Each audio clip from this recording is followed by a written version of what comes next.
公司台语台平行人生新闻专题，今仔日要带观众朋友看白色恐怖受难者高金龙的人生。1963年，高金龙伫方兵军南做补给兵，所去互砍入叛乱案。伫感觉服刑的时，因为参与泰关事件逃脱失败，互送去关伫绿岛。咱来看伊坎坷的一生。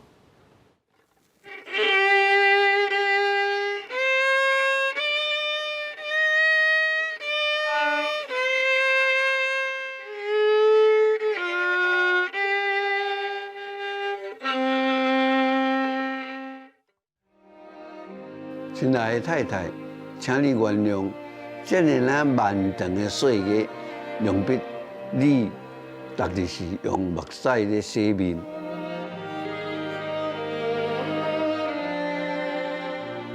一句一句讲出1979年台东泰原加甲事件发生了后，去红山区绿岛绿洲山庄关押，迄段不见天日、思念亲人的心情。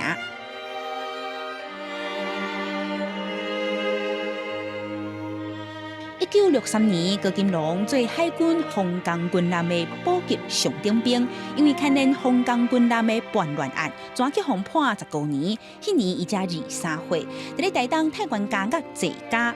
1979年参与泰原激兵，逃脱失败，转去红送去绿岛，关到伊35岁。讲起这战由政治犯发起，以台湾独立为目标的泰原事件，高金龙印象犹真深。雅房内底的门。 甲每一区的铁门4、5顶的这种铁门，阮拢有安排人要安怎样开门。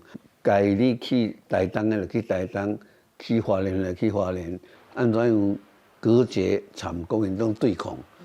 迄年，地金河、陈良、詹天正、谢东营和江炳兴5个人，因为带头发起泰原事件被枪决，落尾因去互叫做泰原五烈士。高金龙回想代志发生以后，关伫咧绿洲山庄的黑暗日，伊讲当时伊的心内只有一个想法：我一定要活比蒋介石较久的。伊甲我关，伊若死的，我就会当出去啊！我吼，伊就无法度甲我关啊啦。 高金龙出家了后，决心实现高中时想要做媒体的梦想，先伫咧《民众日报》做记者，刷落做采访主任，佮去东京做特派员。回国以后，也伫咧故乡做新婚林广播电台的董事长兼台长。我主张讲，台湾人都爱巧，巧就互袂骗钱。啊，你的主张，你就会当找到真的对的。